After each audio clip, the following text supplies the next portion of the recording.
going to go over the offer to purchase, buyer agency agreement, and the listing agreement. So these exclusive right to sell listing agreement. These are the three big forms that I feel like as brokers, you guys need to have a handle on. Now, there's a lot of addenda. By the way, there's no such thing as addendums. There are many addenda that go to these respective contracts. And we're not going to spend a whole lot of time talking about those because most of them are under specific applications. However, I will make reference to them as we go through, like the offer to purchase, so you're aware that they exist. And then, of course, you can apply them as you see need or as you see fit. If you need to access them or find them, I can help you with that as well, which seems to be a common question, which is another reason Monica is amazing, because she helps me find and helps you find forms. So I've been doing this about 15, 16 years now, and I have grown up with zip forms. So before dotloop, before DocuSign, we had zip forms. Actually, there was another product before that, but it wasn't real fast and it was a mess. But anyway, it evolved into zip forms. And that's where I like to get my form software. As a realtor member, your dues pay for your forms. Most people are like, wow, I got to pay these $500 realtor dues every year. Well, you're getting your forms and you're getting your MLS access. Those are the two big rocks that you're paying for. You get a lot of other stuff. If you can go to those meetings and get your country club pie and your booze on, you'll get more than your money's worth in just the free meals. But you do get your forms and software. And so the way that the association, the state association, delivers those forms is in the form, is through zip forms. Now, most offices, firms, teams, they can all purchase these forms on an annual basis, and you can put it in whatever software platform you like, whether you want to put it in DocuSign, whether you want to put it in dotloop, EchoSign, whatever your preferred online platform would be.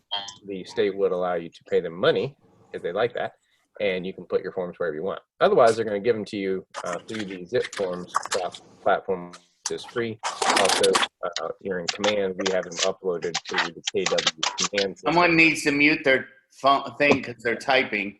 I got you. I can do that. I can do that. I can mute stuff. I think I can do that. Monica, my co-host? I think I am. I don't know. Let's see if I can do it. No, I can't.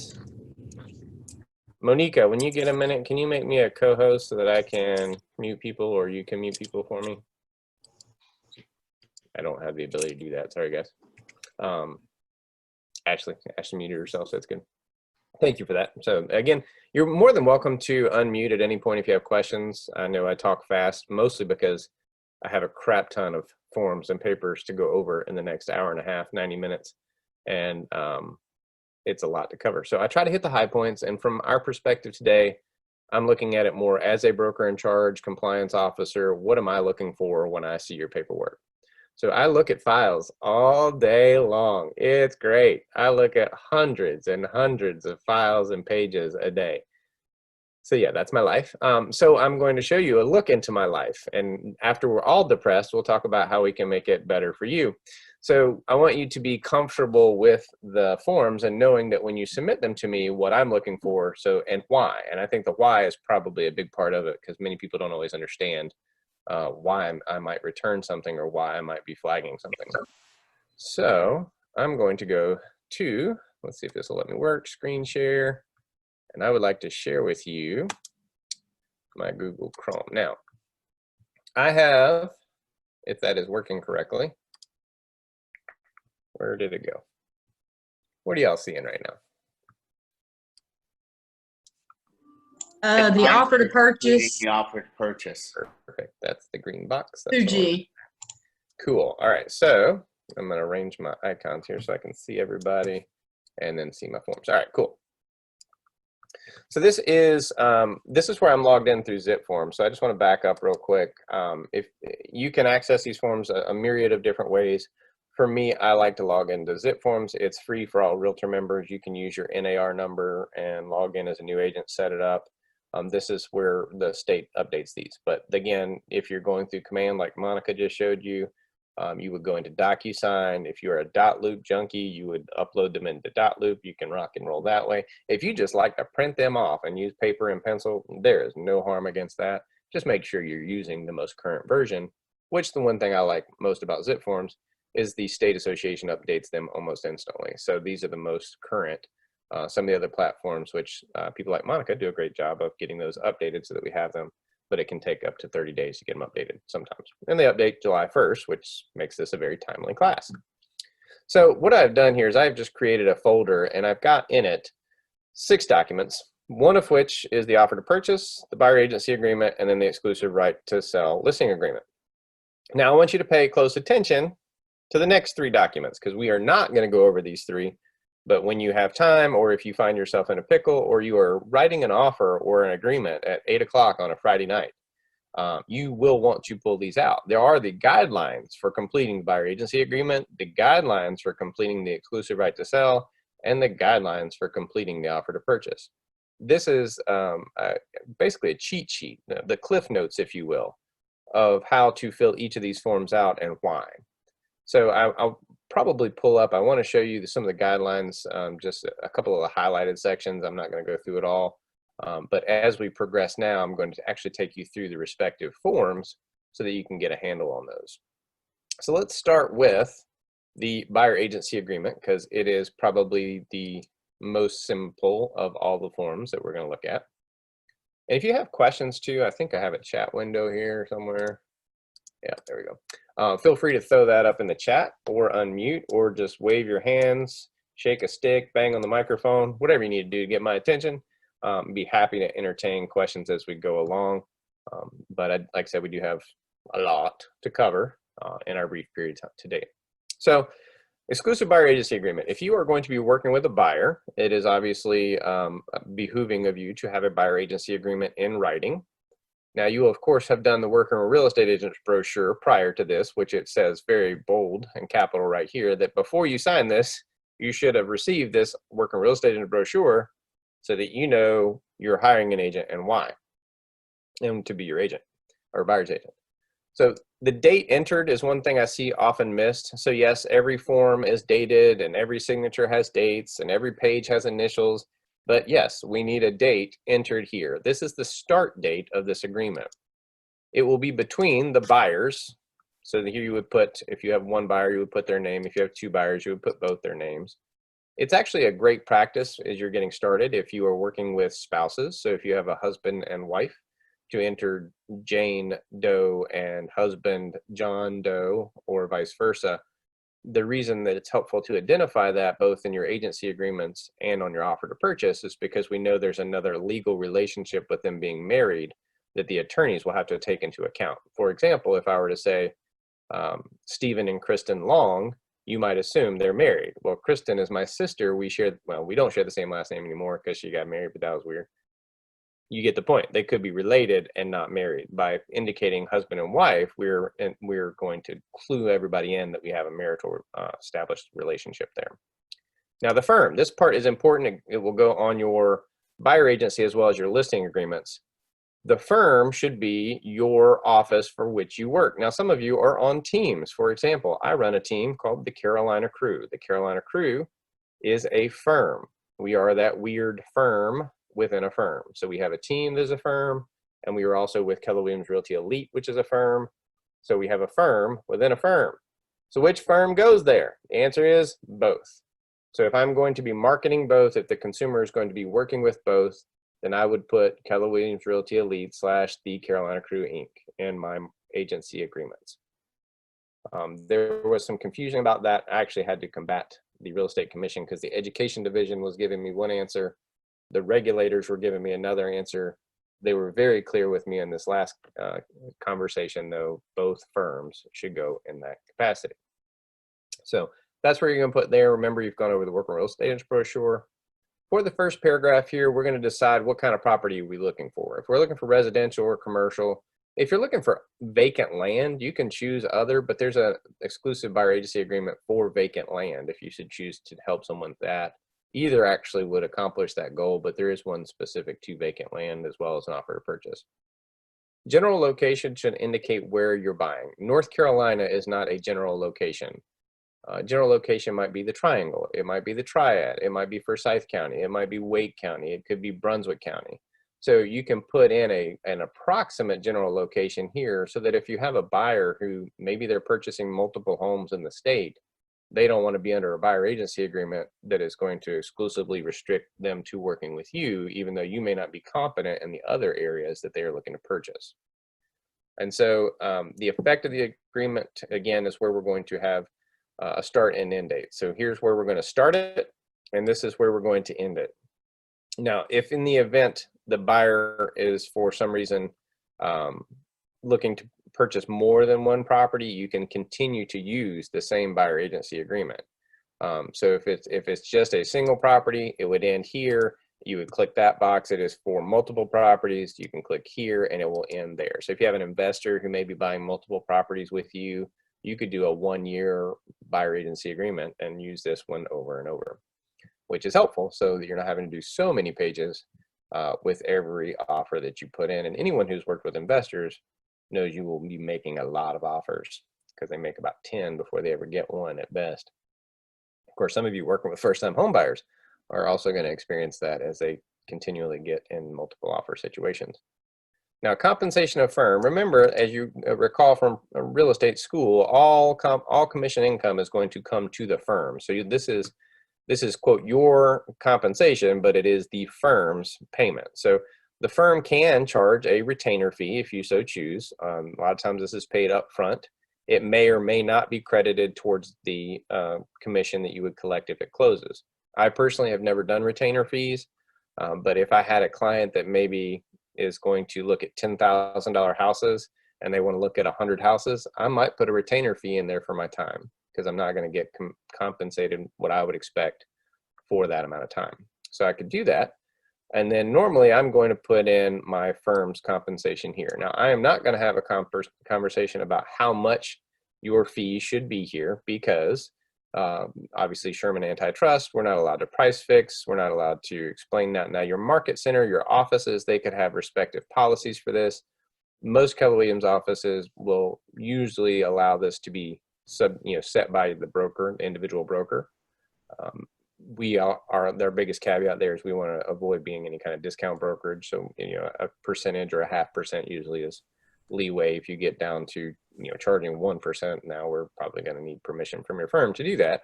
But check your policies and procedures to see what you can do there. For me, personally, I like to put X% for a resale, X% for a new construction, and X% for vacant land. And the reason I do that is should be a precise amount. The number one offense I see in this form is per MLS, or as buyer and seller agree, or a range of 2 to 3%. If you look at the guidelines for this form, it explicitly says avoid all of those. This should be a precise amount.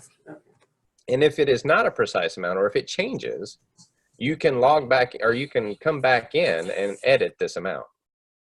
So this should be exactly what you expect, or the firm, and I say that, what the firm expects to receive for your services in helping them purchase these respective types of property. Now, if you've got somebody that's, they're locked in on a new construction subdivision, and they know they want to buy with Syntex Homes or Wade Journey or whatever the mass producer of these houses, and they pay 2.5%, then you can put, I expect 2.5% for a new construction. You don't need to mess with the rest of that stuff unless they change their mind and want to do something else. So that one is very, probably one of the biggest offenses I see on the buyer agency is not adequately filling out your expected compensation. And it should be a precise amount, not a range, not a per MLS. By the way, what if you put per MLS and then your buyer buys a for sale by owner? Guess how much you're owed? $0, because you didn't sell them anything that was in MLS. So be very descriptive there and precise. This particular agreement does say that we will first seek our compensation from the listing firm, right? We're going to try to seek it first from the listing firm. So I know a lot of times buyers are like, well, I don't want to pay you. Well, you don't have to. I will seek it first from the listing firm. Now, if the listing firm does not provide the expected compensation, then under this agreement, the buyer actually is entitled to pay you the difference or required to pay the difference. Now, whether you pursue it or not is a personal choice. I have never been that person. But I would often make the conversation, have it come up before we make an offer. So if I'm expecting let's just say 3% for a new construction home, and it's only being offered at 2.5% or 2%, I might go to the buyer and say, hey, they're not paying me, they're not offering the compensation I expect. So I would like to make our offer with me getting 3%. So we're just going to make our offer accordingly so that you don't owe me any additional money. And that could certainly be a conversation to have. If you do not want that to be in there, you can use the option of the non-exclusive buyer agency agreement, which then does not obligate the buyer to pay you that difference if you should choose that route.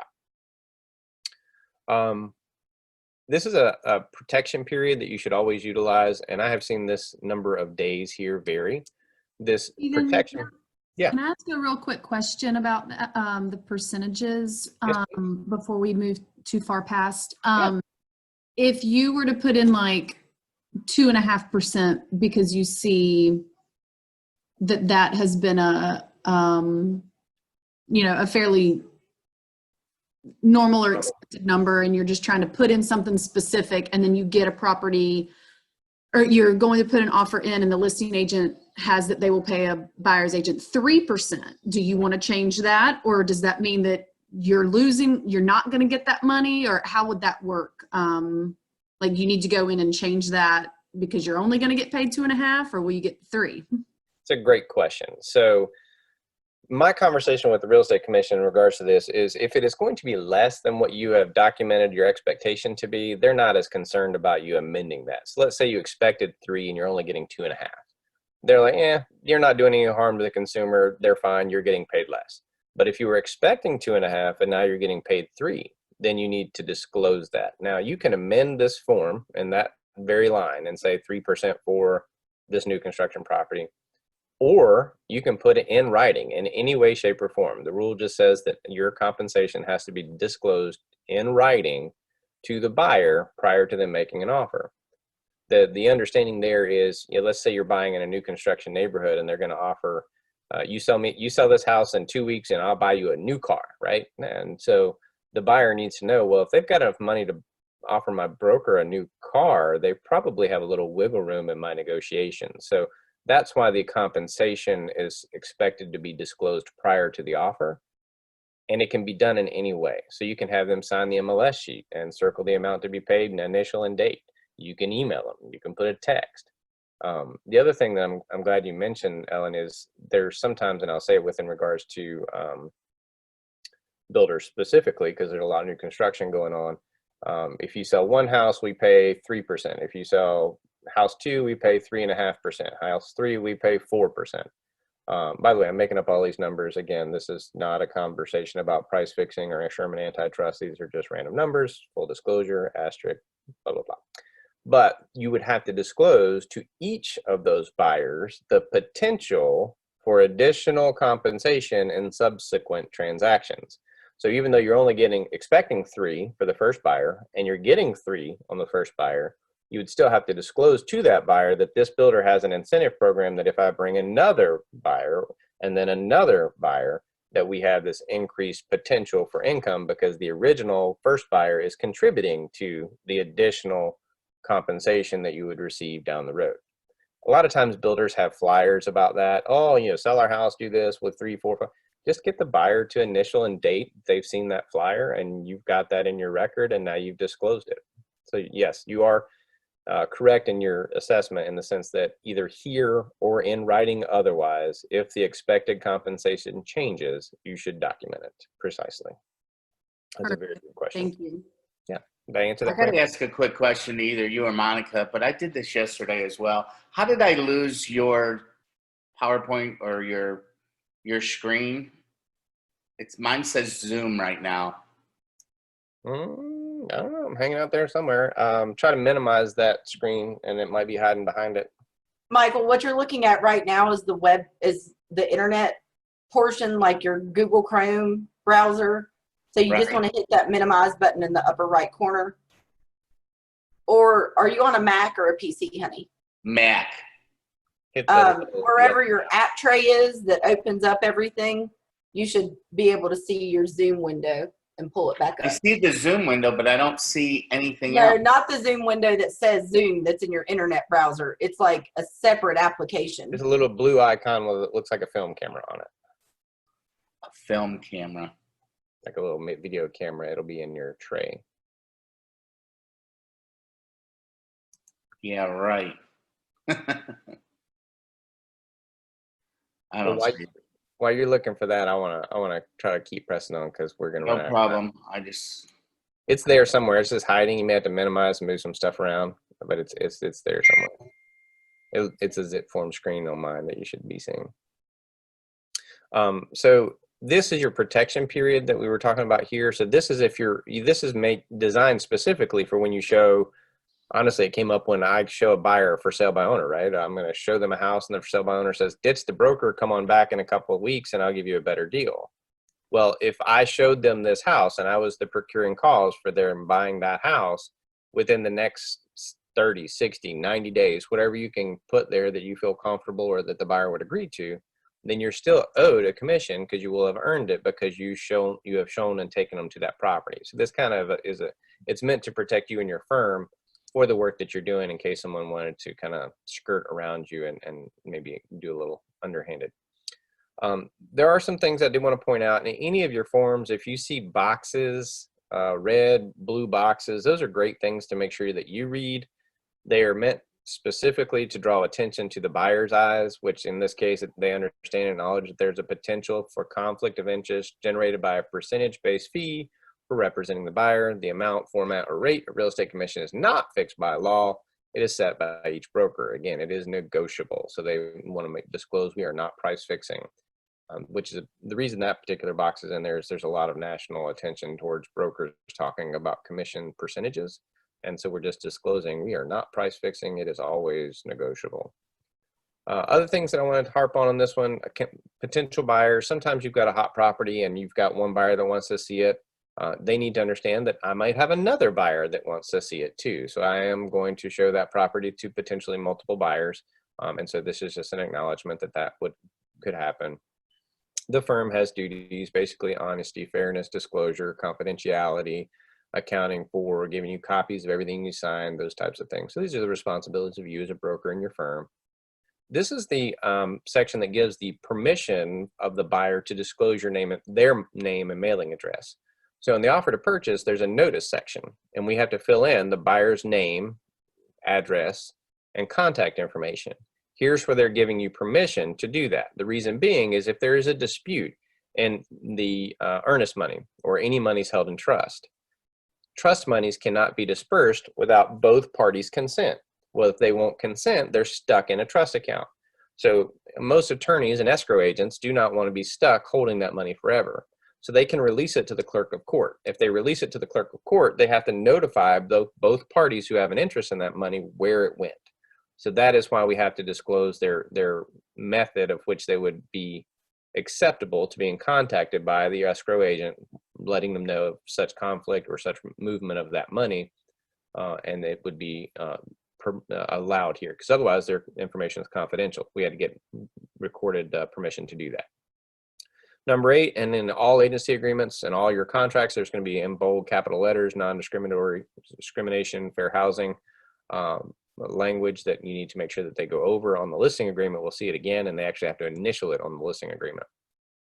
So the buyer does also have some duties to you if their situation changes, if they decide they don't like you, if they lose their job, if something happens. They need to make sure they communicate through you, don't go to the other clients directly. They need to make sure that they're paying for all their invoices and services, whether it be out of closing or at closing. We are not anything but real estate brokers, so we can offer no other professional advice. We're not attorneys, we're not surveyors, we're not accountants. We can defer you and connect you with the appropriate people, but we will stay within the scope of our expertise. Please, please, please check these boxes here and give them copies of this. That's one of my pet peeves. It's not a requisite, it's not required that you do this, but the boxes are there. You should check them and you should give them. Now, you don't have to print, because I know some people are like me, are cheap, and I don't like printing, so I just email them a copy of an offer to purchase. I email them the question and answers on home inspection. I email them a copy of the professional disclosure form, which we'll talk about. These are all samples to prepare a buyer of what is forthcoming, because they may not be writing the offer at the same time you're doing this buyer agency agreement. Some majority of the population are very detailed. They like to read the instructions. These are ways to prepare them for what's forthcoming. This is a copy of an offer so you can read it and know what's coming. Here's question and answer on home inspections. You may or may not want to get one, but I highly recommend them, and here's a brochure that tells you why. Professional services disclosure is one form that we will be doing. It's a checklist of all the things that we need to know about, go over, and decide whether you want to waive or select. And you will see that throughout our transaction. So here's a sample for you to start thinking about it ahead of time. There is the home warranty, of course, which is a great thing to have. If you want to have a buyer who wants to get a home warranty, it's fully negotiable in the process of the contract. Some home warranty companies will offer a fee, what they call a marketing fee, back to the firm or the broker who helps connect the buyer and the home warranty. I do not collect those fees because if it's not disclosed here and you do collect a fee that is not precisely disclosed here, you can find yourself in a situation of undisclosed compensation, RESPA issues and things like that, which I'm not a big fan of. So if it's $25, $50, whatever dollars, I'm just going to pass it through to the client. Y'all just save them some money. Don't give me any. But Stephen, where do Yeah. we find those sample forms for those 3 boxes you checked? Are those? Excellent question. Thank you for asking. So in your form software, you have all of these as sample copies. It actually says sample across them. And so you can find them certainly in zip forms. I believe all of the sample forms are also in your DocuSign and .loop once you've moved them over as a package. But you can just search. Let me show you what I like to do real quick. So when I'm adding a form in a file, I just say I want to add a document, add a form, and here I can search for guidelines, and here's all the guidelines. Additional signatures provision, buyer's premium, confirmation of compensation, due diligence requests. These are all guidelines forms. You can also search for samples. Oops, sample. There we go. Sample. No, I lied. Oops, where'd it go? Come back, add doc, add forms. The cool thing I love about the form software too, is you can search if you're a member of multiple MLSs, all of your MLS forms will be here too. So you can see I'm a member of Canopy, which is Charlotte MLS. We have the NAR Code of Ethics forms, mediation forms. We have North Carolina Regional MLS, which is Brunswick, Oak Island, which I'm also a member of. So I have specific forms to my areas. I'm not a member of Triangle, but I'm sure they also have one. So let's do that. So then if I do all and sample, well, they don't have many. Even I've never found the sample forms in zip forms. I lied. I thought they had one. Well, I take that back. There is a way to print them as You a can sample. print them as samples and then save them here. And then save them. Yeah, which you doesn't have to say sample. You can give them a copy. But for example, if I want to do the offer to purchase and contract, I would just load it. And then here, I would just print it as a sample. Print sample. And what that does is put a watermark across it that says sample. So then I would download that as a PDF and save it. So then I can email them if I needed to. I had a question about those sample forms, Stephen. Yeah. Say a agent doesn't check those boxes and does not provide them to their client, and then the buyer signs everything and then later is upset that they weren't disclosed that information. Yep, it's a cover your butt. I mean, there's a lot of variables to go into that. It's whether you did have documentation and you gave them pro services and things of that, whether that would contractually cause an issue. I don't think there's anything that would create a necessarily contractual dispute, but it's just more of a cover your rear end type of form saying, I gave you samples. The real estate commission suggested I give you samples so that you could read them. I gave them to you. I can't help it you didn't read them. If you never gave them to them, then they have a little more grounds for, well, my broker never told me. So that's what you're trying to do is just really protect yourself from my broker never told me. Well, if I gave you the samples and you signed saying you got them, how can you say I never told you? And that is the cool part I love. Our forms are stupid crazy. North Carolina has the probably most convoluted, complex offer to purchase and agency agreements and everything else. But you know what I love about it? It is bulletproof. Every time somebody sues us or we run into a problem, they add another paragraph, and now that doesn't happen anymore. And so that's kind of what we're looking at here is, you know, they kept saying my agent didn't tell me. Well, now we have it built in where I gave you copies, so you can't say that. So we're always looking for ways to protect ourselves and the parties to the contract. And in this contract, the buyer agency agreement, you and your firm are one of the parties, the buyer being the other. That's a good question. Did I answer that for you?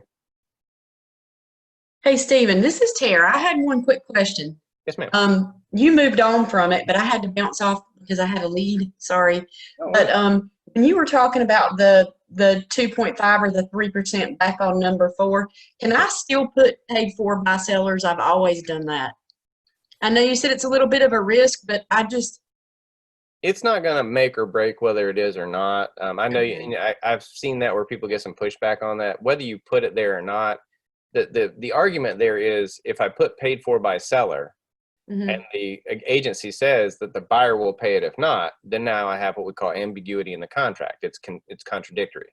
The buyer agency says the buyer will pay the difference, but you wrote in saying that the seller will pay it. So then if you're writing in something that contradicts the agreement, are you in some way, shape, or form practicing law by creating or drafting an addendum to it? So that's where their really detailed brains get involved. For the most part, I don't flag or ding that type of language and won't kick it back.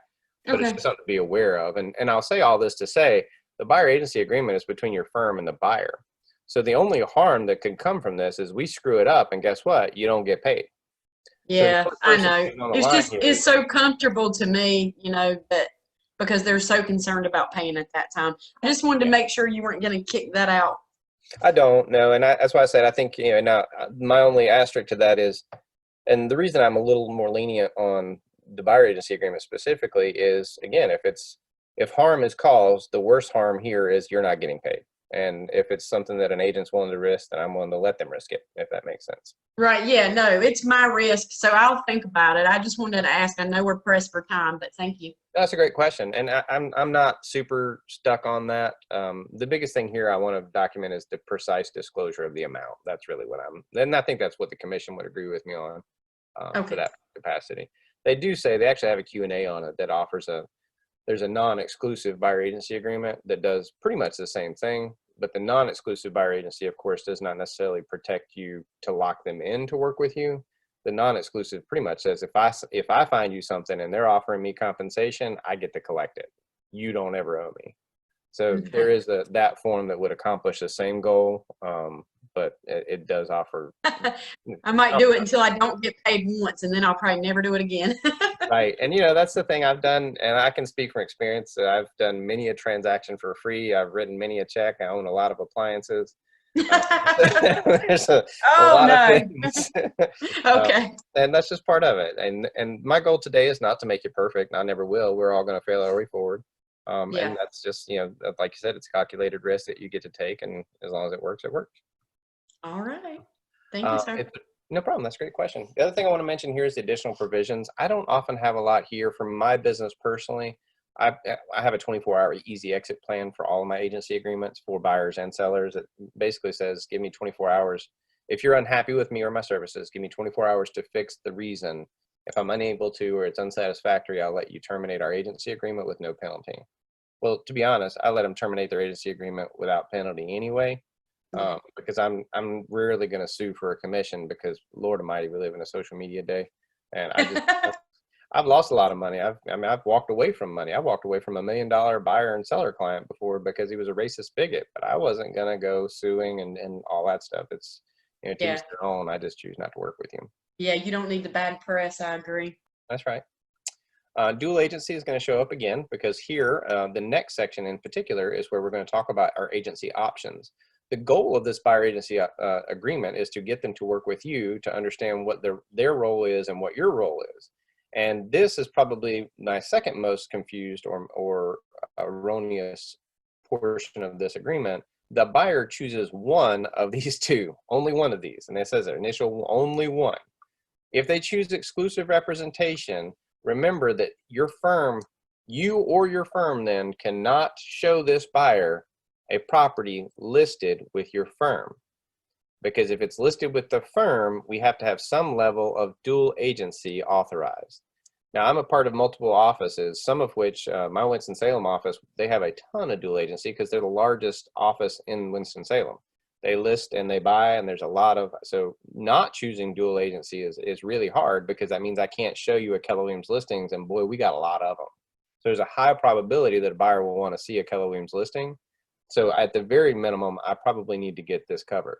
Now, some of my other offices, the co-broke within house is very rare. They just don't carry as many listings. Durham is a very big market. It's easy to sell, one of the other brokerage's listings and not be one of your firm's listings. So you may be okay to put exclusive. In which case, again, just a reminder, you cannot show any of your firm's listings to a buyer agent, to a buyer client, because your firm already represents the seller. So that would make it a dual agency. Now, if they do choose dual agency here, you also have the ability that if they choose this one, they could also choose designated agency. Designated agency may or may not be practiced within your firm. In short, without spending a lot of time on that conversation, dual agency, you are a referee. You are able to call a fair game, keep them between the ditches, provide the forms. You're not coaching. You're not giving advice. You're not telling them what to do. You're not giving them strategies. In a designated dual agency, it restores the ability to act as a buyer and listing agent with two different agents at the same firm who do coach their respective clients that way. Your firm will need to have a policy on how they handle that, who can be designated. You cannot have knowledge about the listing agent or the seller if you're in this capacity. So you would not be able to do this if you're privy to anything about that seller or the seller situation, because then you would not be able to coach them. Because if you knew something, you'd have to share it. So the one that gives you the most options and would technically, quote unquote, be the safest would be the first one under D? Correct. Now, Okay. a lot of times if you're on a team, like for example, on my team, I might be the listing agent and I do all the listings, and then I'm going to refer out all my buyer leads to my buyer's agent. That would be within our organization, a designated agency. I would represent the seller. No one else on my team would know about the seller or the seller's interest. The buyer agents on my team could actually use designated agency because I will be designating all my buyers to them because I just don't have time for buyers mostly. But that's a good example. And if it's not designated, then sure, dual agency, I can be a coach all day long, not a problem. And this can change, by the way. If they make one selection now, they can come back and change it later. So if they want to be an exclusive agent, sure, no problem. Wait a minute, you want to see one of my firm's listings? Cool, but we need to have this conversation again before we go look at it. And that's what the box does, reiterate the importance of what that looks like from a dual agency standpoint. Now, this one is also often missed. So if you choose dual agency, if this box is initialed by the client, you also, as an agent, need to fill this in. This is the expected compensation the firm would get for a dual agency. So if you were expecting, let's just say 3% for a buyer's compensation to help them buy, and you're selling a firm's listing, it would go to 6%. So this is usually double. Now that may not be the case. You may have a policy for your office that if it's in-house, it's less commission or more commission or whatever. But whatever that is, that's where you would disclose what the firm would get if we do both sides. So if this, then this. And one thing I see a lot with electronic signature programs is you drag and drop initials, and the client's like, cool, click, click, click, and then they select all three. We don't need all three. We just need the appropriate selection. So I do have to kick this back and be like, I think they chose all of them. Can you get clarification and get that corrected? And then if they choose dual, make sure you fill that out. So those are the big things I do see a lot of. I did want to talk about another thing here that is being overlooked, and I'm actually having to deal with a case with this right now with surveillance. It is a firm reminder, and it's in the box, and it's also down here with a couple of the different paragraphs of information. Video recording by a seller at a listing is allowable, but the moment that the audio is kicking in, they cannot listen to a buyer's conversation at their house. So that is illegal. A lot of things going on around that, but you need to advise your buyer, and I would tell them, how many people have Nest cameras or doorbells? Those things record audio automatically, and unless the seller has turned it off, Mr. Buyer, be aware and be confident that if we're going to have a conversation in or around a house, that someone is possibly listening. So we should reserve our conversations for phone calls or off-site so that we do not compromise our permission or our position by having someone else hear our conversation about our motivations or our offer or our concerns. So in short, I just tell everybody, always act as if the seller's in the house. They're with you, like the seller is at the showing, because that will ensure that they don't say anything that they don't need to. Now, if a buyer's there and want to take pictures for their own reference to get back to, they can do so. They cannot share them and put them out there anywhere else for internet or anything like that. So any impermissible purposes would put them in trouble, but they can certainly take pictures for their personal use to remember, this house or that house or why or whatever. Of course, in every document, you're going to see this wire fraud box. This is not to be brushed over. Make sure you do not handle wiring instructions. Tell the client, I'm never going to send you wiring instructions. I don't want wiring instructions. I don't want your social security. I don't want your bank accounts. I don't want your routing number, none of that. If that comes up, I will connect you with the appropriate party and you can call them over the phone. Those things should not email because wire fraud is prevalent and we are losing millions and millions of dollars by buyers and sellers who are wiring money to erroneous accounts. And once a wire is sent, you do not get it back. So very, very important that you talk to them about this. We did have a buyer in our office who was wiring their down payment, $18,000 down payment to the closing attorney. Their email was intercepted by the agent. Actually, it was a fraudulent email, but it was intercepted. And they sent them a new routing and account number, said we wanted to go to this account. Buyer's like, cool. They wired the money, $18,000 gone. So I think they recovered 7 of it. The rest is gone. So you need to be very forthcoming with that wiring information. And then we just have signatures, dates. Be very detailed here. Make sure you put your name, your firm license, your contact information. So you fill out this portion here so that if there's ever a dispute, the consumer knows who they're dealing with. All right, that takes care of our buyer agency agreement. Any quick questions on that? I know that took a little bit longer than I was thinking. The good news is we've had some of the conversations that will also transpire to the listing agreement. Anything? When do you typically fill this out in regards to the timing with the WWREA? So the working real estate agent brochure should be done first. First, right. Because And we then- can't really make a good agency selection unless you've gone over agency, which Okay. the brochure will do. And then do you do this at the same time or? So good question. So personally, my business and the rule with the working real estate agent brochure is that you will give it and go over it at first substantial contact. So whenever the client really starts to become a client or starts talking to you, you should give them a copy of that brochure. You should go over it. It does not say they have to sign it at that moment. It also doesn't say that I have to have this buyer agency agreement. I can act under an oral buyer agency agreement. So I can actually help a buyer with no paper right now up until the time they get ready to make an offer. Now, when they get ready to make an offer, all of those things have to be reduced to writing in that order: working real estate agent brochure, buyer agency agreement, and then offer. Now, that is not safe because you have no documentation that they're working with you. And in this world, day and age, they could have gone and found another agent and moved on because you didn't answer your phone in 30 seconds. So ideally, from a business perspective, you would want to get the working real estate agent brochure and the buyer agency agreement done early and often for your protection. Okay. So that you're not losing your buyer. They show up at the new construction neighborhood and the on-site agent says, great, congratulations on your new home. And your client calls you the next day and goes, we're so excited, we bought a new house. You're like, wait a minute, what happened here? And you don't have any documentation to show they were your client, so you don't get paid. So yeah, that's early and often is best if at all possible.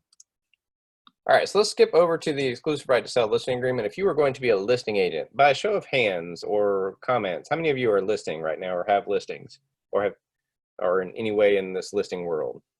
Anybody taking listings? I think a lot of you are newer. I've listed before, but I don't have any right now. Okay, cool. So the reason I bring that up is most of the time it takes a little while for you to get your first listing. Most new agents will start with a buyer because it's easier, it's faster, you can get paid 30, 45 days. Of course, in most places, listings are going in that same timeline now. However, as a listing agent, this was probably one of the hardest transitions I made as a broker, was from being very buyer-centric to helping a seller. The listing side comes with a lot of liability. And if you are not very specific and detailed in every step along the way, you will be opening yourself and your firm to recourse from the real estate commission and possibly civil recourse. I say all that not to scare you about it. I think listings are fantastic. Listings are the list to last. That's kind of the age-old adage because they control the leads. Listings are very, very important, but you have to be extremely diligent in your paperwork with a listing, and specifically in disclosure of your material facts. And there's a whole classes on material facts, what is, what's not. I actually have on one of my Facebook pages, and I think I've emailed it out or posted it in a lot of places. It's a WDF form that I created. What did I forget? And it's just a checklist of, did you check with the DOT? Did you check with the flood insurance? All these different things that as a listing agent, we have to discover and disclose. So That's the downside to being a listing agent, and it's not just what did your seller tell you, it's what did you do to proactively discover something that you may have been required to disclose. Doesn't mean you're a home inspector, doesn't mean you're getting crazy, but if it's public record, if you can figure it out by a phone call, those are all things that the real estate commission says, well, you should have. So same thing with the party here. If it's husband, and one thing I would comment here is if they are married, both clients have to sign this pretty much forever. We have an age-old adage in real estate: 1 to buy, 2 to sell. I can sell a husband a house and the wife never sign anything aside from the deed of trust if they're getting a mortgage, which is another story. But in a listing, if they're married, doesn't matter when or how, they're both going to have to sign your listing agreement. So married, both need to sign. Now this goes on to say if there's an estate, trust, anything like that, LLC, corporation, you probably need to get with an attorney to make sure that the right person is signing it, because from a listing standpoint, it does no good to have a listing agreement with someone who's not authorized to sell that property. And then you get yourself in a world of hurt because now you're under contract with someone who doesn't have the ability to sell that house. So we want to verify that our seller is our seller and that they have the ability to do it. Just as a rule of thumb, if you're selling for a trust, your trustee is your seller, not the beneficiary. If it's an estate, it's the executor, or possibly it may require all heirs and their spouses to sign if it's not detailed out in the will. That's why we always want to consult with an attorney with anything weird. Who should be my signer? And I like to get an email of that so that I have where I chose to check with an attorney. This is what the attorney told me. If they told me wrong, at least I did my due diligence to check it. Again, we should have gone over the Work on Real Estate Agent brochure by now. Now, this is where we start getting into the details of the listing. So the term of this agreement will either start today or it's currently listed with somebody else and it will start later. And if it starts later, then this is when that agreement will start. This is when our agreement will start. This one will stop. This one will start. Now, there's some other caveats around that, but generally speaking, this is what we're looking at. It either is listed and it will expire, or it is not. And the day we sign this, it becomes effective. Effective date meaning the start date. Now, this is where we're going to terminate our listing agreement. So we have to have a start and we have to have an end date. Now, depending on your market, I have done as much. I have a system. This is my personal system because I told you I have a 24-hour easy exit plan. I used to have a lot of listings. And so when I have a lot of listings, I don't want to wake up every day and say, who's expiring today? So for me, I have 2 expiration dates, June 30 and December 31st, the end. If I take a listing right now, you expire December 31st. If you want out before then, I've got that easy exit plan. Knock yourself out. But I don't have to wake up and worry about who's expiring in MLS. What agreements do I need to renew? Are we still in contract? I got 2 dates. Those are the only 2 days I have to check that. So that's a system I have. Up to you on how you do that, but that's where you have the expiration date. This is where we're going to be specific in our legal description. This is probably one of the things that's a pet peeve of mine. Guys, your deed book and page should be included at a minimum. It is easy to find deed book and page. Your county's respective register of deeds has it online. You can search by property address and owner, and you can find the deed book and page. You should pull the deed when taking a listing. The deed can be very helpful. It's going to show you who is on the deed, who's the seller. It's going to say things like maybe some of the rights have been severed. It might indicate that there's an easement. It's not meant for you to interpret. You're not doing a title search. You're just reading the deed for any red flags that you may need to ask further questions about. So deed book and page in my book is a minimum. I know a lot of agents don't do this, but I feel like this is definitely a very minimal standard. And here's why. With your offer to purchase and your listing agreement, you want to be as precise as possible with exactly what am I selling. I was in a situation where I was a buyer's agent and we were helping a buyer buy a house and an acre of land. It was in MLS as a house and an acre of land. Well, guess what? When I did the deed and I pulled the research and I pulled the GIS, the owner owned the land next to it, an additional acre. So it was a house and 2 acres. Well, lo and behold, the seller thought they were selling the house and 2 acres the whole time. The agent did not adequately describe the property in both the offer to purchase or the listing agreement. So we bought a house and 2 acres for what the listing agent assumed was only 1 acre and priced appropriately. This is a big deal. Make sure you're very clear on exactly what you have authorization to sell. Which lot? How many lots? Lots 1 and 2, lots 5 and 6. Is there a subdivision? If it's ever been platted, pull the plat map. You can see a lot of cool information on a plat. You can see deeds or easements, a lot of material facts that might show up on a plat map. The PIN number is, if you just have the street address and PIN number, you're wrong. I'm just going to say it. Street address and PIN number, you're wrong. That is not, and it even says it in the guidelines, it is not sufficient legal description. Be as precise. You're not always going to fill in every box. You may not be able to find a plat book. You may not be in a subdivision. The block and section seems to be elusive, and that's hard to find sometimes. But anything you can find otherwise, fill that in. Don't be afraid to use this other description. House and 2 acres located at the street of Walnut and Main, or intersection of Walnut and Main.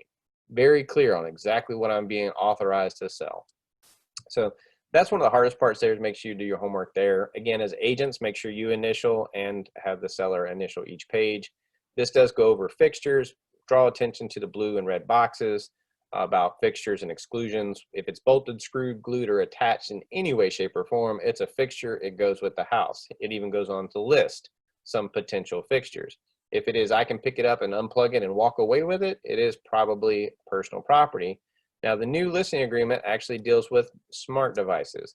The seller is agreeing to unpair any smart devices from all of their equipment. So that means that they are disconnecting from their Nest thermostat. They're disconnecting from their home security system, Echo Dots, whatever else they got in the house. They're agreeing to unpair, because it's just creepy that they would still be bugging in on people that live there after they're gone. So just get that disconnected. So other things, that if you have items that are leased, not owned, this is a lot of times in regards to like a fuel tank, a propane tank that may be leased and not owned. Well, I can't sell something that I don't own. So we need to identify that here. There are other items that may actually be bolted, screwed, glued to the property. Well, this is where I need to list them that they don't convey. That basketball goal above the garage will be coming down and repaired accordingly. So that, again, it does say that it can't damage it in the removal of those items. If there's personal property to convey, I would limit this as best as possible. Do not put a ton of items here. If it's going to get, you know, really exhaustive in the personal property section, your seller needs to have a yard sale. Like, I'm not an auctioneer. I'm not an estate sale. I sell your house and your improvements. I sell real estate. If you got a bunch of junk to throw on here, that's your prerogative. I would limit it: washer, dryer, refrigerator, stuff like that. So like couches and chairs and blah, blah, blah. You might need an addendum to the contract itemizing all the personal property. You might need to get them to just have a yard sale, or just take out what they don't want to be sold. Like, for example, if you're in a resort area, it's not uncommon. If it's not in the house, it doesn't convey. If it's in the house, it conveys. So then all contents. So you can certainly do it there. And again, if you're going to do that, make sure you identify that in this contract. And if you have personal properties, you can get them as well. All right, home warranty. If you can get your seller to agree to pay for a home warranty, knock yourself out. Go ahead and get it done here. I have mixed emotions on them. Sometimes I love them. Sometimes I hate them. But either way, have a conversation about a home warranty. I love to get the brochures for some of the reps or the home warranties that I work with, and let them read through it and decide if that's something they want to do.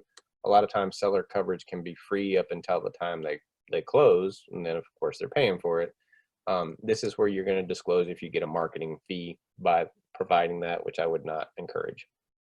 Listing price. This is not to be determined. This needs to be a number. So what are we getting authorization to list the house for, and at what price? Likewise, what kind of financing is the seller willing to accept? Are they okay doing seller financing? Is this house a dump of a house that is not going to go for any kind of traditional funding? Well, great, we're cash only.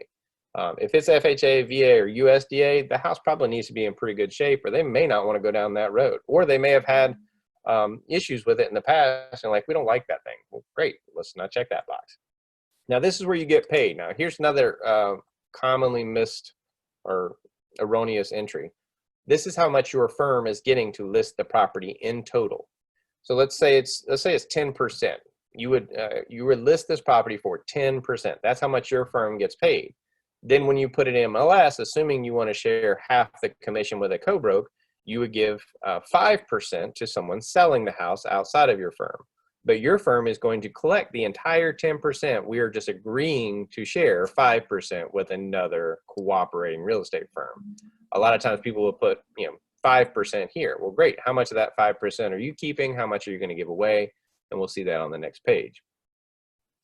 And there is, again, your protection period with whatever days you can put, 30, 60, 90, just like the buyers or buyer agency agreement. So in regards to how much of that commission I am sharing, so let's go back to our 10% example. I might cooperate with a buyer's agent from another firm and offer them 5%. So this is where we would break that down. So then by default, if I'm giving away 5 and I'm collecting 10, then my firm is collecting or keeping 5. So that's a place, the proper way to fill that out. Again, make sure initials and signatures. Most of this verbiage you can read through, it's self-explanatory, and I would encourage you to do so. Another big change here is the bold capital letter non-discriminatory language now has a place for the sellers to initial. So I do see this missed a lot in the sense that they need to initial it. The main reason here is because sellers they need to be made aware that no matter whose name is on the contract, husband, wife, Joe, whatever ethnic implications it may come with it, whatever. This is not grounds for making a decision on whether you want to sell your house to them or not. Their money is money, and you are either going to take their money or you are not. And that is not grounds for that. And then the letters and the love letters that a company offers, this is a great time to have that conversation. Federal fair housing is a big deal. If we're violating, brokers go down. If they violate it, seller goes down. So we are not, and you, Mr. Seller, are agreeing not, repeat, not going to make any decisions about the sale of your house based on these protected classes. There was a really good article that the commission put out that says, if they get a love letter and it says, hey, I'm from Canada, I saw in your house that you're from Canada too. You should take my offer because we're both from Canada. That would be a violation of federal fair housing based on national origin. Now, if the buyer says, hey, I love your trees, I can see you love those trees, I love those trees, you should sell me that house because I will love those trees for you every day. Well, now that's not a violation. Trees aren't a protected class, so I can totally say that. And again, if I have a letter and I'm relaying that letter, I should probably be cognitive as to whether it contains federal fair housing issues or if it's just about trees, or just not do it at all, even better. But that is why they have to initial there, because I don't want them or you to get in trouble for being sucked into a federal fair housing violation. Marketing, this is where you got to get permission, guys. You can't so much as tweet about a house coming soon, hitting the market, nothing, because until you have this signed document, you have zero permission to market a house. So this is where we're getting the permissions and what we can do. So if you want to delay your marketing, so the house isn't ready yet, we can choose this section and say we're going to market it starting August 15th. That'll be the day we start marketing. And until then, I understand, the seller understands, we can't do doodle until that date. We can't market, we can't tweet, the seller can't show it, I can't show it, no one. We're just locking them up under the agreement that you will list with me when the time comes. That's all this is doing. Now, once the marketing time has come, here's what I get to do. I get to put a sign in the yard if you want me to. I get to do open houses, advertising on the internet, other places aside from the internet, print flyers, postcards, coming soon advertising if we choose to engage in that, internet advertising. These are all things that we're getting permission, and now the lockbox down here is also separated. If they don't check these boxes, you don't get permission to do them. This is your permission slip. If they don't want to do coming soon advertising, don't check that box. If you are doing coming soon advertising, I'm going to defer you back to your firm and your MLS for guidance, because if you violate coming soon processes, it can be expensive, up to $1,000 fine. And when I say coming soon, it's coming soon, no show. It is coming soon on the market. Seller nor us can show it. There's usually a coming soon addendum that you would also accompany with this conversation, but just make sure you have that. Some folks don't want open houses. Cool, don't check it. They don't want to sign. Cool, don't check it. They may not want it on the internet. Cool, don't check it. Lot boxes, you either do or do not want one, and hopefully we're going to get one.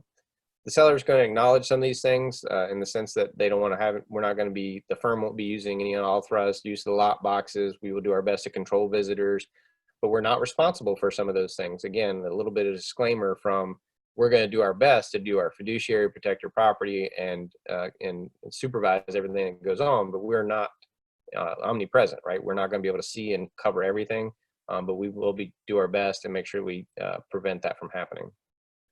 Again, neither its firm or its agents have control over information that has been placed on the internet. I think that's probably a highlight and circle.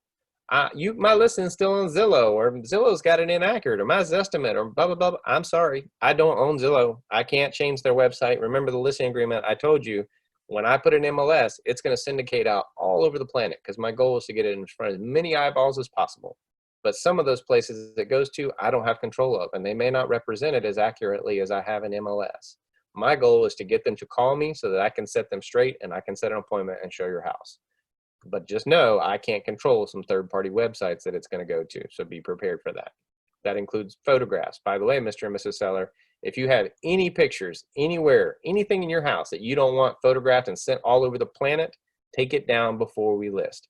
If your kid's name is on the wall before we take pictures, you may want to get it down. If you have degrees, diplomas, anything, get it off the wall, because it's a risk, right? What if your security questions are, where did you go to school? And you have a big NC State plaque right on the picture in the MLS photos, right? Or what's your kid's middle name? And you have their entire name printed on the wall or something on their room.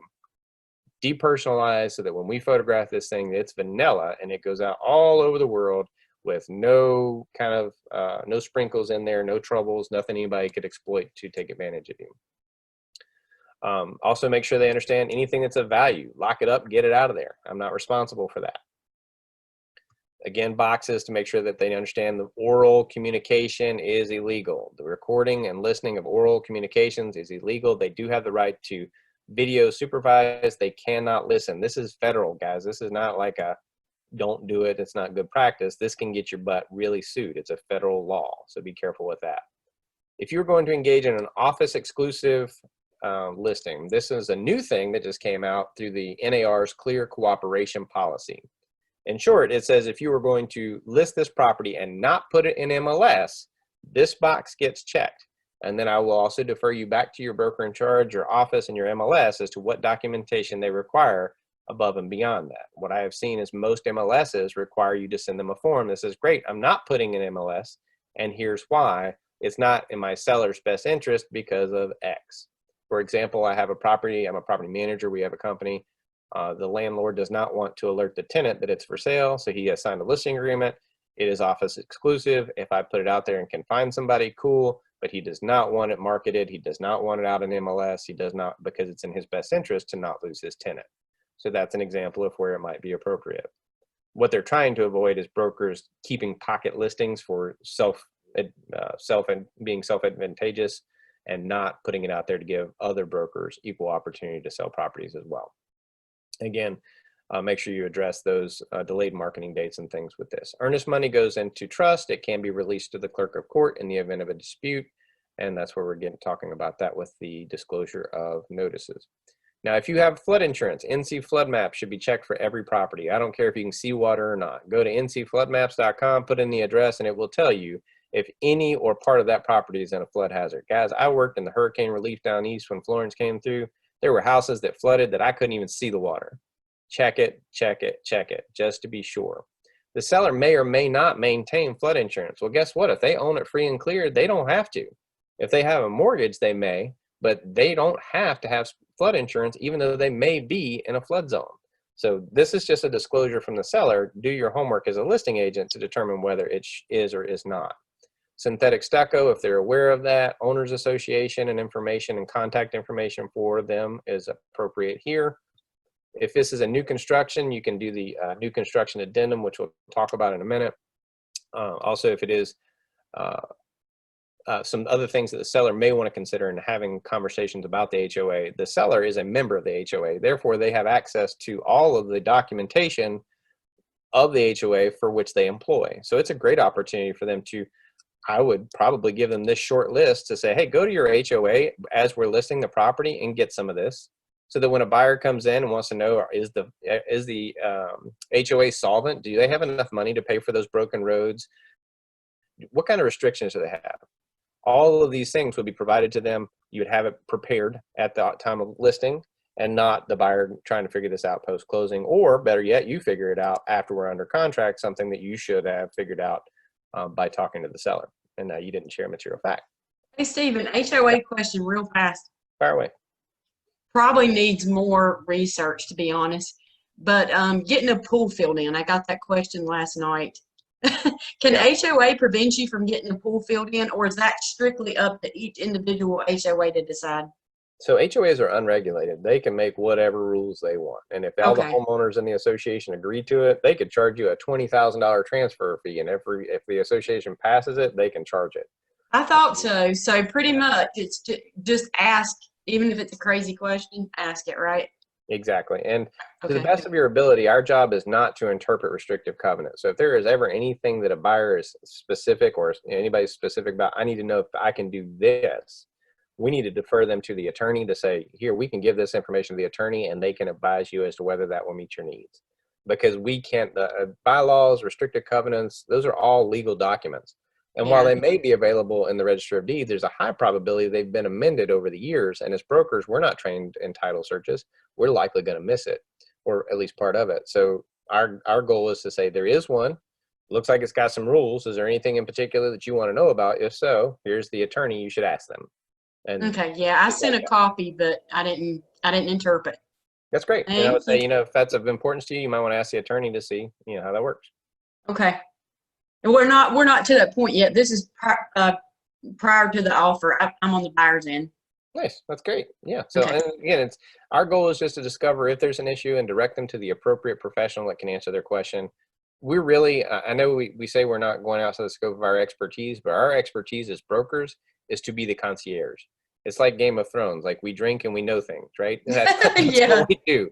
We know things and we know who to direct them to. And that's the extent of your liability. Discover things that need to be discovered, share them, and direct them to the people that can answer their appropriate questions. So don't be tempted to give an answer. Exactly. Right. Okay. Exactly right. Mhm. Ask them if there's a termite bond. A termite bond is different than a termite treatment. A bond is, they pay money every year, and if termites ever show up, then the termite company would come and treat it for free. They may have had it treated 5 years ago. Well, if they've never given them any money since then, there's probably no bond on the property. So ask that question if there is and whether or not it's transferable.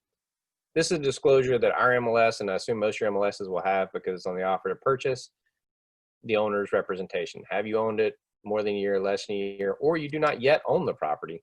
If you are working with some investors or someone who has an assignable contract, this is where you would check that, and also make sure we get the informed information to make sure we're representing that correctly. There's more samples. Give them the same samples that you would have given the buyer, please. There are any liens on the property. Now, I don't get super detailed. Like, I don't need the exact penny here. I just need to know, is there a loan? And if so, how much? By the way, first and second mortgages, any of those, I'm looking for right now in my life and where I came from, I'm looking for, do I have a short sale? Do you owe more than what I can sell your house for? By the way, they're like, yeah, oh, 200. Let's list for 210. Let's get out from underneath it. Great. That's not going to happen, because if I list at 210, your cost of sale is going to be $15,000, $20,000. You're going to have to bring that money to the table. Let me give you a net sheet to go with it, so you know this. So this is where we can plug in approximate information, and it's also helpful when you get to the closing table. And again, if there's anything that the seller might represent as additional above and beyond that, sometimes there's like a grant, if they got any local grants, NC Housing Foundation grants, things like that, that may be forgiven over a period of time or prorated over a period of time. Let's specify that, because sometimes they get down payment assistance. Like, hey, we'll give you $5,000 down payment assistance. If you live there 15 years, it's forgiven. If you move out before then, it's prorated. So let's find out what that is so that we can make sure we have enough money to pay it off. Are you now in or contemplating bankruptcy? Is there an agreement for private roads? Is there not a private road? That's a very important. That's also a material fact that we should discover and disclose. There's a database for the DOT. If you search it, you can put it in. It's also, I think, in one of my recent stay out of jail, real estate jail classes. Put in the address and it'll tell you if it's a state maintained road. If it's not state maintained, guess what? It's private. Are there any leases on the property? And that could be in the form of a tenant being in it. Is it property managed? It could be a portion of a garage or anything else being leased that would be subject to a contractual relationship. Have you had an FHA appraisal on it recently? Because that thing sticks around for about 90 days. So it might be binding if someone's getting an FHA financing in the future. Not the same with VA. This is specific to FHA. Are there any special assessments? Anything from an HOA's perspective? Are you getting annexed, or you have a sewer assessment, anything like that? If so, this contract and the offer to purchase says that the seller will be paying any of those confirmed assessments. If they are proposed assessments, we don't yet know, the offer to purchase says the buyer will assume any proposed assessment in conjunction with the purchase. But here's where we need to disclose either of those confirmed or proposed assessments so that we can share that with prospective buyers. If you're going to be listing a mobile home, each one has a VIN or a HUD plate number.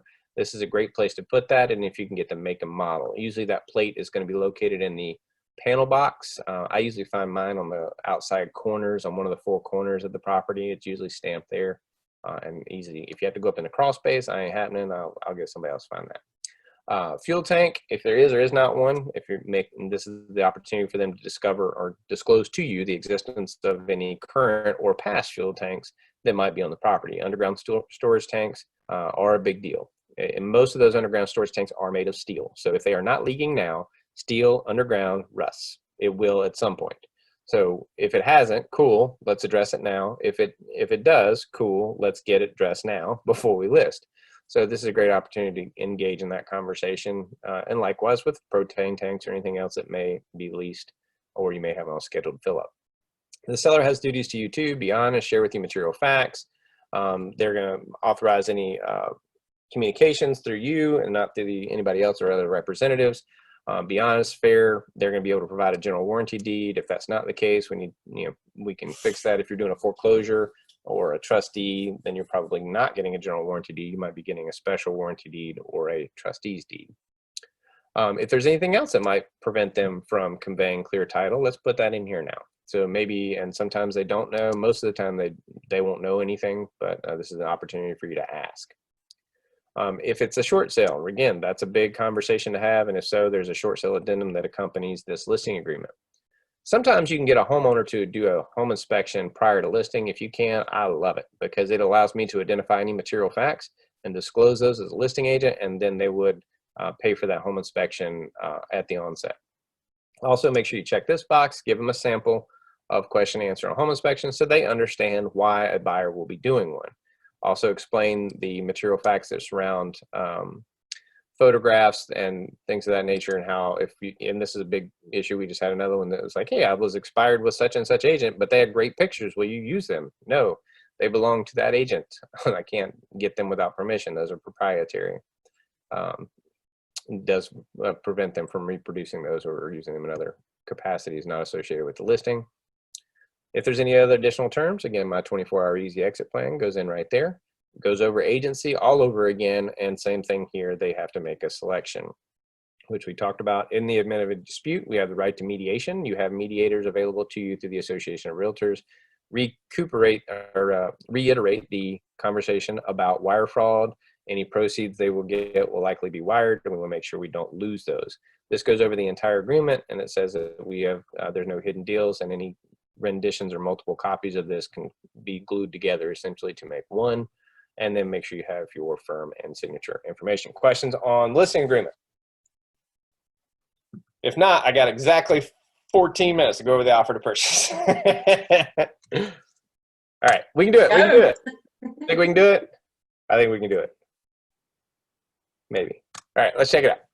So, offer to purchase and contract. Now, I will, again, I'm not going over these paragraph by paragraph. There are the guidelines for you to look at to get more specifics. If you're in Keller Williams Realty Elite, your homework is to actually fill these out and send them to me through compliance so that I can review them. I welcome any of you to do that. If you want to draft one, write it for Fred Flintstone, write it for your dog, write whatever, just a dummy agency agreement, dummy listing agreements, buyer agency and contract. Send them to me so then we can look and say, are you filling it out? You can do it on your house. You can do it on someone else's house. Practice, kind of practice in here before you practice out there. All right, real quick, buyer and seller, these are the parties of this contract. The agency agreements we just spoke of, the parties to those contracts are your firm and the buyer-seller clients. And this one is between the buyer and the seller. You are nowhere on here. We don't give doodle about you except the last page where we know where to contact you if we need you.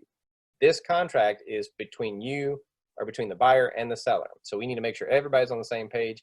If you screw anything up, don't let it be this form, because this is not even your form to screw up. This is between the buyer and the seller. All right, so we want to be really, really specific in the legal description. The reason I say here is because you may have learned back in pre-license that in the event of a breach by the seller, the buyer exercises or can exercise their right for specific performance. I can make you sell it. Well, only if you legally describe it adequately. There was a case in North Carolina where a buyer tried to sue for specific performance. The broker did not legally and adequately describe the property, so we can't make them sue something that you didn't describe adequately. So it was dismissed. Guess what? It was on that broker because they weren't diligent in their legal description. Purchase price goes here. One thing I love about zip forms is it autofills, so I don't have to check the math. So if I'm going to offer them $1 million, I'm going to put $5,000 down. Oh, look, it just does the math for me. It's beautiful. I love it. If you don't have zip forms, or if your software doesn't do that, check your math.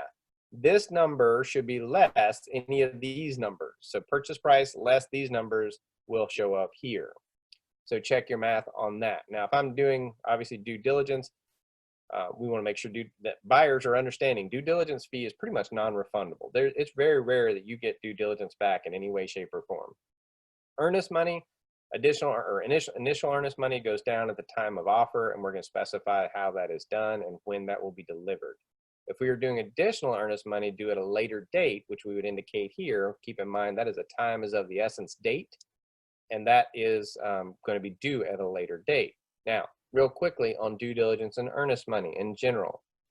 Due diligence is for the privilege of entering into this contract and buying a period of time in which you can do any or all inspections. You can walk away for any or all or no reason at all. You could wake up Sunday morning and be like, this buying a house thing was a dumb idea. You're going to terminate, and you can. The only thing you're going to lose is your due diligence fee. If you go beyond this due diligence date, which is here, I'll come back to this one, but under I, due diligence date, if we go beyond 5 o'clock on that due diligence date, your earnest money is subject to forfeiture as well. Either way, buyer of real estate under this offer to purchase is going to lose one of two things: due diligence or due diligence and earnest money. That is it. There's no lawsuits. There's no suing for specific, nothing. It's not. If you breach your contract, Mr. Buyer, you are either losing your due diligence because you're terminating during the due diligence period, or you're losing both because you terminated beyond 5 o'clock on this date. Now, keep in mind what that means is the buyer needs to be confident that they can move forward 100% and buy this property, or they're going to lose their earnest money beyond this date. So that means appraisals, home inspections, radon, everything they need to do, loan approval, everything that they need to feel good about moving past this day and time, because their earnest money becomes on the table afterwards. Hey, Stephen, I got a quick question. Yeah. Hey, so when can sellers back out with any penalty? Can they back out during due diligence, or? That's a great question. So, and what I just told you was the buyer will lose due diligence or earnest money. That's the exclusive and sole remedy to a seller if the buyer breaches. Yeah. A seller cannot breach this agreement. If a seller breaches this agreement, they are going to have a couple of options. One, they can say, you know what, Mr. Buyer, I'm so sorry. I done you wrong. You tell me how much money I owe you, due diligence, earnest money, inspections, appraisals, whatever fees you've incurred. I will set you whole so that you're back in the original financial position you would have been in had you never made an offer on this. I'm so sorry. We'll move on. That's one option. Option two is buyer's like, no, man, we're in contract. I'll see you in court. I'm going to sue you to sell this property under these contractual terms, and I will not settle otherwise. That is it. Okay, I got a question on the home inspections as well. So say you get a home inspection and the buyer wants you to repair a couple things and seller says, I'm not going to do it. What's the general recourse for that? Great question. And so it's very important that sellers and buyers understand every house in North Carolina is sold as is, where is the end. You can, in your process of due diligence, do any and all homework on this property you want. Caveat emptor, buyer beware, Mr. Buyer, do any and all inspections that you feel comfortable to make sure you are good moving forward. If you find things in the process of your due diligence that you would like to request the seller fix, there is a due diligence repair request. It is simply that, is an ask that the seller either give you money or fixes some of these things. They can, or they can be like, sorry, Charlie, answer is no. And then the buyer has to decide, cool, I'm terminating during my due diligence and I'm walking away, and the only thing I've lost is my due diligence money and my inspection fees. Or they can move forward knowing everything they know about the property and accepting it in its current condition. That is very important, that the repair request is no more than a request. And I love it when people are like, the seller has to fix. Seller does not have to fix anything. And if you want them to fix something, you best ask nicely. So the only time that you can have leverage on that is really against the listing agent, if there may have been something that should have been materially shared that was not, or if the seller was aware of something material that would not have been discovered in the course of normal due diligence. So for example, there was a the basement wall was falling in and the seller knew about it and they did an excellent job of covering it up and then sold you the property. Well, that was a material fact that they knew about and they covered it up to sell it to you, and no reasonable due diligence would have discovered that because they adequately hid it. Well, they're still liable because that was something that no one would have discovered. Otherwise, the seller's as is where is. Brokers do have to share those material facts, but it is important to understand that buyer, you're writing a due diligence check. If there's something you want fixed in conjunction with this offer, like, hey, we'll make you this offer, we'll give you $200,000 for this house, but we want you to replace the HVAC unit. Cool. There's an additional provisions addendum that you would attach to this contract that says, as a part of this offer, the seller agrees to the following repairs. So those are agreed at the time of contract. Once we're under contract, any requests are simply that, a request for which you hope the seller will entertain, but they are not obligated. It's a great question. Very important point of clarity. Thank you for that. Yes, and to confirm, Sarah, every house in North Carolina is sold as is where is. This contract says such. There is no obligation for the seller to fix, repair, address anything. It is as is where is. The buyer's brokers, the brokers may have to disclose material facts. So there may be things that, hey, the beltway's coming through, or hey, there's a high radon level, or hey, there's a structural issue that we're aware of. These are material facts that we have to share and inform a buyer about, but otherwise the seller doesn't have to fix anything. The seller is not required. So that's a very important conversation for you guys to be having. Also, I want you to understand that closing and settlement are two different things. Settlement is the day we sign everything. So sometimes you settle on a Friday at 5 o'clock, and guess what? It's not going to record until Monday because the Register of Deeds is closed. So in conjunction with this conversation, the buyer and sellers need to know there is the potential that we may not close on time. We'll get to the delaying period here in just a minute, but have a plan, because just because we've signed everything does not mean we're on record. We are not closed until we're on record. Keys are not issued to the buyer until we are on record. Mr. Seller, you do not get your proceeds until we are on record. Mr. Brokerages, listing agent, buyer, y'all don't get paid until we are on record. There is nothing official until it is recorded. So settlement and closing typically happen at the same time, but for some reason, if the buyer's loan package gets delayed or the Register of Deeds gets hijacked in Durham, like it did in Wake County, we may not be recorded yet. And if we're not on record, we're not officially closed. It's not your property until it is on record. So make sure you understand, go over these boxes, read all the important boxes about confirmed assessment, special assessments, all those different things. We are not attorneys. We can't practice law. We will stay within the confine of our expertise. Make sure that you do not make any assumptions in this offer. If there's something you need, want, or expect to be in here, have it added to it. If you need to consult with an attorney, get it drafted if it's not addressed in the contract. It goes over fixtures yet again, the same as we did in the listing agreement, as a reminder to everybody as what is and what is not a fixture. If you have something that is leased, not owned, we're going to identify it here. If there are other items that do not convey, i.e. a fixture that would be removed, we need to put that here. Also, as a reminder, plants are fixtures. It never seems to fail. Someone has a stupid hydrangea bush that was at somebody's wedding, somebody's funeral, somebody's something, and they want to dig it up and take it with them. Well, guess what? It's a fixture. Let's put that right here. My prized rose bushes, great. If they're in the ground, they're a fixture. We need to identify that those do not convey in the offer to purchase. Now, be very careful, because I made this mistake in my listing agreement. I identified, hey, that fence panel does not stay. But guess where it matters? On the offer to purchase. If it's not on the contract, it does not exist. I put it in the listing agreement, I put it in MLS, but it didn't make it to the contract. I almost had to buy a fence panel. Fortunately, my seller was in a hurry to get out of town. They left it, so it was okay. But I almost had to buy that. Again, any damages caused by that removal should be repaired by the seller. Personal property should be very limited, but if you're going to include this here, be precise. If you're going to put refrigerator, you may want to put, if while you're at the showing and you know you're going to make an offer, take some information from the refrigerator. Model number, shape, who, make, model, whatever, present at the day of showing, in MLS photos, as precise as possible. Because if you just put fridge, and there was a stainless steel smart fridge there when you went, and you go back for the final walkthrough, and there's a mini fridge in its place, well, guess what? Contract is met. You asked for a fridge, you got one. Be specific. Also, make sure that you do explain the due diligence process, and that they're highly encouraged to do any and all inspections. We want a buyer to be comfortable moving forward with this transaction, and I don't care what that means. I had a buyer who wanted to know the closest nuclear power plant. Cool. That's your prerogative during your due diligence to find that out. And if you can't live with it, terminate during your due diligence and walk away. Make sure that you understand there's no loan contingencies. If we go past the due diligence and the buyer loan gets rejected, sorry, Charlie, now your earnest money's on the table. So those are big conversations to have. Make sure you talk about property inspections, any review of documents, including bylaws, restrictions, HOAs. Make sure you can get insurance if it's insurable or not.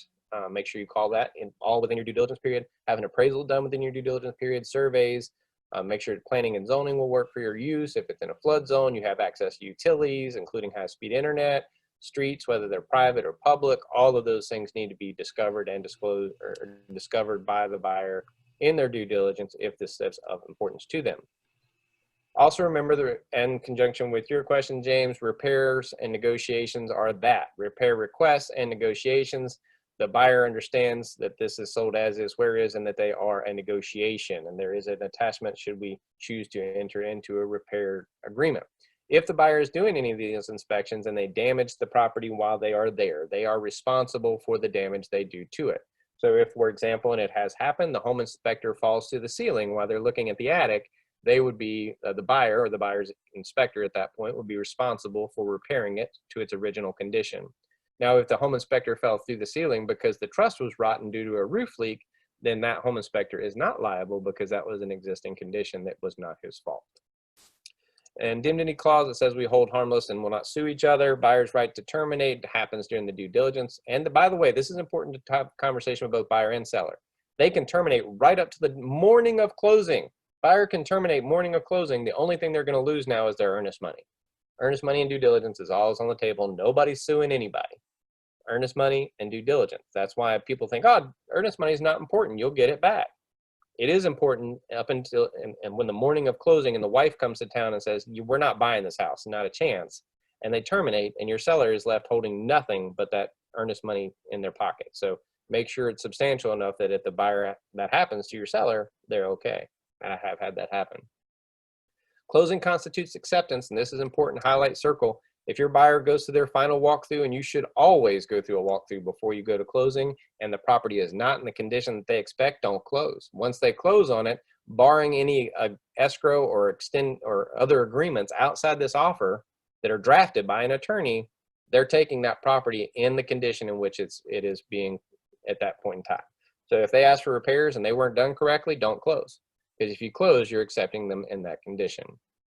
So then you can go to your agent, you can have an escrow agreement, you can put money in escrow, but an attorney needs to draft that to make sure that it meets all the guidelines and deals with it. This is your loan disclosure. This is simply that. This is what the buyer does or does not intend. If the buyer does not intend to get a loan, I usually put cash under other like this. So it's very clear when I'm making the presentation that's a cash offer. If you're getting one of those, make sure you fill that in. If they do or do not have other property to sell, this is a disclosure. There is no contingent sale addendum. I have answered that question probably 10 times. There is no contingent sale addendum. If your buyer has to sell a property to buy, cool. Try to make it close during their due diligence period. If not, make their earnest money appropriate that if their deal falls through and they can't buy this property, they need to know they're going to lose their earnest money, and that is all. So sellers should probably do their homework and make sure that the contract that the buyer has is strong and it is actually in place and not being made up. So this is where we disclose and get that information, whether it's listed or not. Other things here, property disclosure, whether you have them or not, you should have them in most cases. The only exemptions are going to be new construction, foreclosures, things of that nature, which would be exempt from the RPODs, not the MOG. Seller's representation has or has not owned, whether or not there's lead-based paint built in or before 1978. Here is another issue I see. A lot of people have been taught for the special assessments. If none, put none known. If so, seller to pay, right? Don't do that. There either is none or there are not. Be very specific. If it says none, cool. If it says, for example, the reason I say that is it says in this capacity that the buyer will pay any proposed assessments. Well, if you wrote in none known, if so, seller to pay, and the contract says that the buyer's paying it, well, now you just created an ambiguity in the contract. You wrote that the buyer's paying it, contract says the seller's paying it, now it's in conflict. Guess what you just did? You practiced law without an attorney. You drafted a provision to a contract. Follow the directions. If it says put none, put none. HOA situation, Who is it? How do we get a hold of them? That should be in the listing agreement. You should have already had that information if you have not had those conversations. Talk about the seller's obligations, be honest, give you access to the property. They need to understand the buyer will be taking inspections. They have to give access to those inspections, have the power, utility, gas, water, all those things need to be on for the buyer to conduct their inspections. Mr. Seller, get your property out prior to closing, because once we close, it's no longer your property and everything in it will belong to the buyer. So please don't leave your stuff in the house and then expect to come back and get it after closing. If you are hopefully going to be having good title, if in the event we don't get a general warranty deed, we can actually scratch this out and say special warranty deed, whatever else is there. We can't sell landlocked property without legal access. We need to make sure we have that conversation. Is there an easement, or are you buying it subject to an easement? If there's any addendum, short sale, so we'll get to that in a second. This is who the deed's to be made to. This is usually the same buyer, but deeds can be made to anybody. Stephen Long could be buying a property and I could deed it to Amanda Shore. I would put deed to be made to Amanda Shore right here. Not a problem, so long as I have cash. If I'm a lender, I'm not going to be okay with that, because if I'm getting a loan, they want the loan to be made, or the deed to be made to the borrower. If the buyer is asking for expenses, so maybe I want $5,000 in seller paid expenses, this is where that goes. Now be very clear when you're explaining this. Mr. Seller, this is, you are paying $5,000 of the buyer's expenses. You too will have your own closing costs, including my commissions, your deed stamps, all of your expenses. This is the buyer requesting that you're going to give them extra money towards their expenses. So if they're offering you 100 and they're asking for 5,000 in closing, that's the same thing as you getting an offer for 95. So make sure you explain that, because they get that confused a lot. Prorations and adjustments, you all learned that in pre-license on how you do prorations and adjustments of rents and HOAs, etc. If there's a home warranty, this is where that's entered and negotiated. Either there is one or is not one. The buyer's paying for it or the seller's paying for it. Risk of loss clause actually does say if the property burns or is otherwise destroyed while under contract, the buyer has the option of accepting the insurance money to rebuild, or the contract can be unilaterally terminated. So those are both good points of conversation to have. This is the delay in settlement. Everybody needs to know that we have a 14-day grace period. And what that means is if buyer or seller are working in good faith to get this thing closed, we still got 14 days before people can start throwing stones. You can't terminate. Neither party can terminate within that 14 days. So if we're supposed to close today, we have 14 days from today to get it resolved before either party can terminate. Beyond that 14 days, usually it's the non-delaying party at that point can unilaterally terminate, saying we've worked through this as best we can, we're done here. But it takes that 14-day grace period. Reminder that closing date is a target. It is not a drop dead date. It is not a time is of the essence. Have a backup, especially in a domino where it's a buy and a sell. What happens if something goes wrong? Where are you staying? You got family, friends, hotel, what's your plan? Have a plan, because you do not want to be sitting in a driveway with a moving truck with nowhere to live because closing got delayed on a Friday and now we can't record till Monday or Tuesday because it's a holiday weekend. Have a plan. Make sure you tell them to have a plan. Do not use possessions before or after if you can help it. If you do, they should consider talking to an attorney. There's a lot of pros and cons about that. Here are the addenda that are standard pre-printed for the contract, including the additional provisions, which will be often used. Lead-based paint, FHA. You may opt for a new construction if the house is mostly finished. You can use this offer to purchase with a new construction addendum. If the house has not yet been started, there's a new construction offer to purchase in addition to this offer to purchase that you would use. Those are your most common addenda. If something else needs to be done or applied, you would have that here. Again, these are attorney drafted addenda. Y'all ain't writing nothing. Or party, by the way. As buyer or seller to the contract, the respective parties can draft their own addenda. I do not recommend it, and I would always defer them to an attorney to make sure they are not ambiguous or in contradiction to any of the original agreement. What is the owner association one you skipped over? So there is an owner's association disclosure, correct? And that's another good one that is often used. If there's a homeowners association, you can actually add that addendum to the contract that discloses what is the homeowner association, who is it, and this one's specifically designed for resale. And it helps. There's usually one that goes with new construction as well, but we need to know who the president is, what's the fees, what's it covered, and that just shares some additional information with that. And is that one required if you have HOA? Not a requirement, but definitely a good idea. The fact that you disclosed it in the offer to purchase and in the marketing and in the listing is sufficient, but and as a prudent agent, I would probably like to see that attached so that I have more adequate information to do my due diligence as a part of my contract process. Because the last thing I want to do is go under contract and then I can't get the owner's association information from you. Well, now I can get it right at the time of contract. And let's see, we are not assignable. Our contract is not assignable. It is not assignable. It's not assignable. The only time the contract can be assigned is if both buyer and seller, the parties, agree to change it. So it is not assignment. Now, if buyer or seller something should happen to them, the contract will survive them. So if buyer or seller dies, their estates or respective heirs will inherit that contract. This is, we've gone over the entire agreement. There's no hidden deals, no handshakes, no seller held second mortgages or anything under the table. Everything is on the up and up, and we are transparent. This is the computation of days, 365 days a year, unless it's a leap year, and then there's 366. Everybody signs it, go over the wire fraud. At the end, make sure you put your respective brokerage information so we can contact you. It's in MLS, fill it in for your co-broke, they will appreciate it. And last but not least, now page 15, because the offer got a little longer, is the signature for both due diligence and earnest money. So I need to see that the due diligence money made it to the seller. I don't care if it skipped the broker, as long as it made it to the seller, and I need to see that the escrow money made it to the attorney and the escrow agent. Those are the two things that I have to kick back a lot because we need to get those signatures.